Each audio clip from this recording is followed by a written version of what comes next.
Hey guys, I'm over here on the place. I'm gonna try to make a long shot with my muzzleloader, a 45 caliber muzzleloader. Uh, I can get shots up to pretty close to 1,200 yards, and show you what we got. If I come up here on this knoll, that's about 550, 575. But I want to try to get a shot over here. I don't know if you can see it in my camera or not, but not this cutout, but over here. It's a Christmas tree patch, and I can get 900 to almost 1,200 yards over there. But the wind is coming right straight out of the south. It's going to be a crosswind, and so I'll have to take that into consideration. But I got my muzzleloader down here.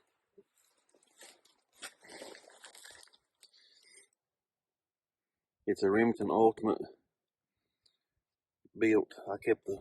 Rebuilt. I kept the stock, and I wanted an action, but I put a Brooks number 6 contour 1 in 18 twist to stabilize these bigger bullets. I'm shooting a 350 grain Pittman Aeromax, and it's right around 3,000 feet a second. And I've got it topped off with an Arkin SH4, and so far it seems to be doing pretty good. So I'm doing this all by myself today, guys. So bear with me. A lot of times I've got to get down on the gun, back up on my phone, because I've got a little spot and scope that I've rigged up a little piece where I can put my phone on to zoom up these shots at these longer distances. So usually I got to get down on the gun, back on the spot and scope, make sure everything's in it, get back down on the gun, range it, call it, and hopefully send it. So, but just bear with me, we'll see what we can do today.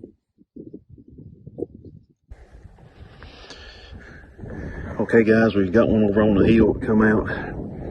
It's 10:92, and I've got to hold 30.2 minutes of elevation, 1,092 yards. I'm going to hold about a 5-mile crosswind, which is about 4 minutes, and we'll see what we can do.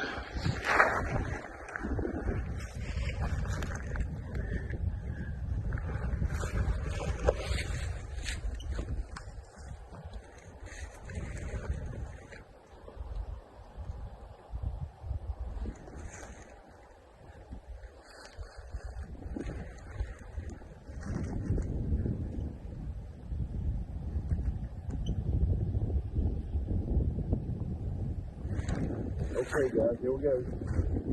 That's a small deer.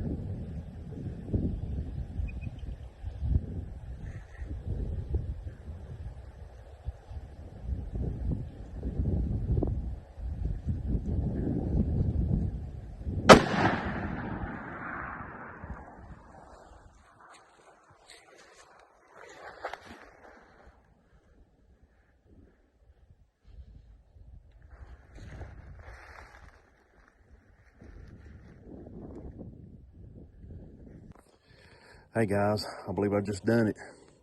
1,092 yards. I can't believe it. I want to try to break 1,000 yards, and I done it. So I'm gonna pack up all my stuff. I looked it through reviewed it back through my phone. I hear just a little bit far back, but she's laying over on the side right now on that bank, and she ain't got up. I've been laying. That's why it looks a little bit later. I've been sitting here watching her, and I hit her. Looks like about mid body. I should have held just a little bit more wind, but I got her, and so time I get all my stuff up and get over on her and just give her a little bit more time, I believe we'll have her. 1,092 yards with a muzzleloader. So it's unreal.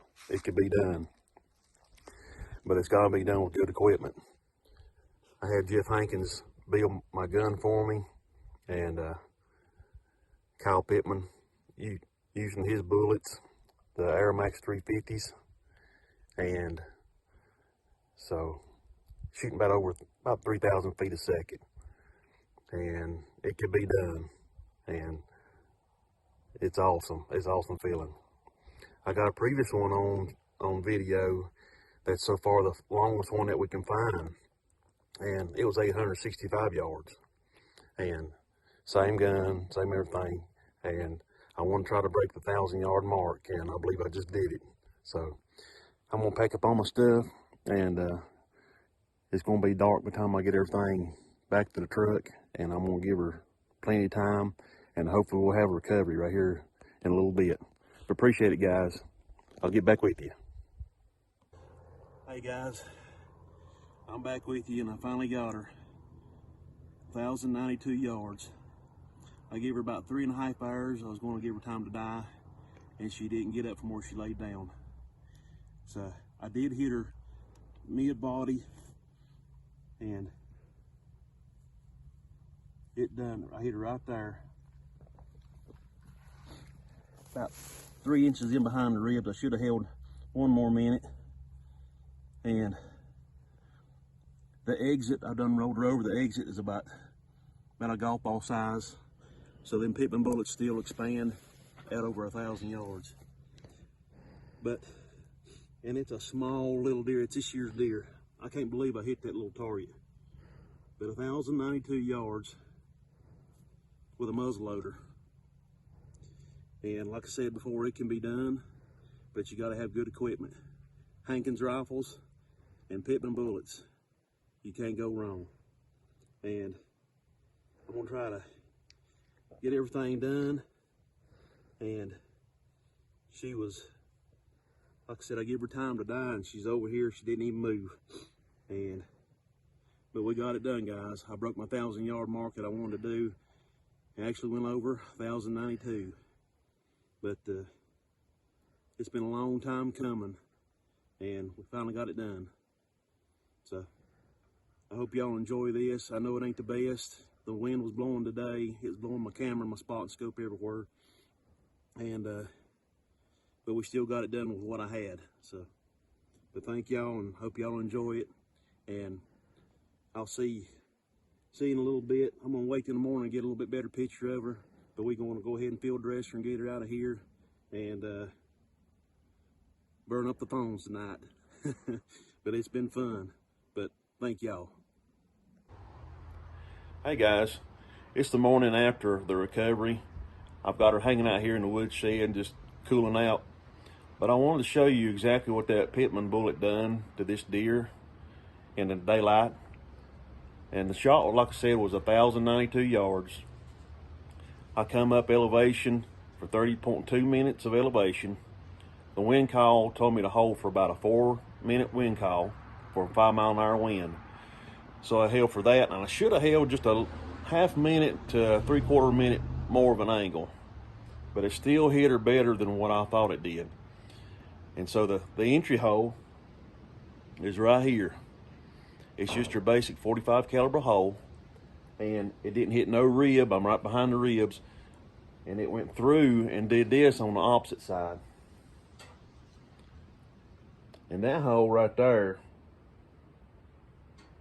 is bigger than a golf ball. But at that distance, the Pittman bullet done great. It's expanded better. I mean, awesome. She run out of frame on video about 40 to 50 yards and laid down, and I watched her through the scope.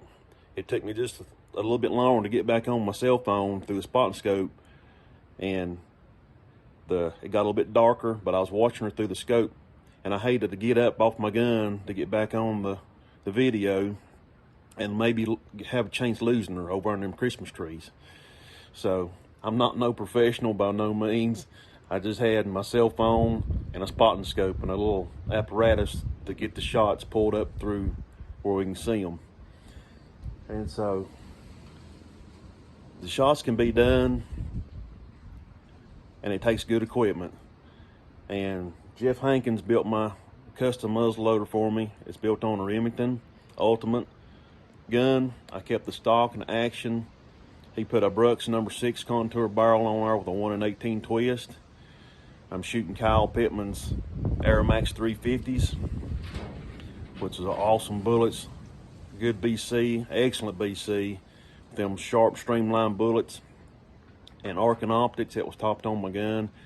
It tracks where it says it goes to, and for the price you can't beat it. It's a 34mm tube, 6x24, the SH4 model.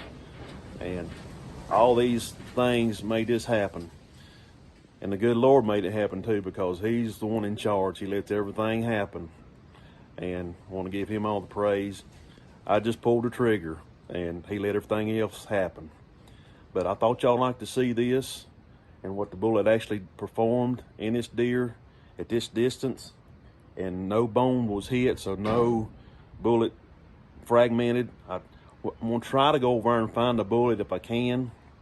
It's gonna be kind of hard, but I like to just see, even though it went in the ground, about what the deformation is on that bullet. But I just thought y'all like to see this and what the bullet actually performed.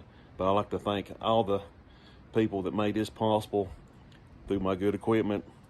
That's Jeff Hankins, Kyle Pittman, and Arcing Optics, and the good Lord above. But I thought y'all like to see this, and I'll see you next time.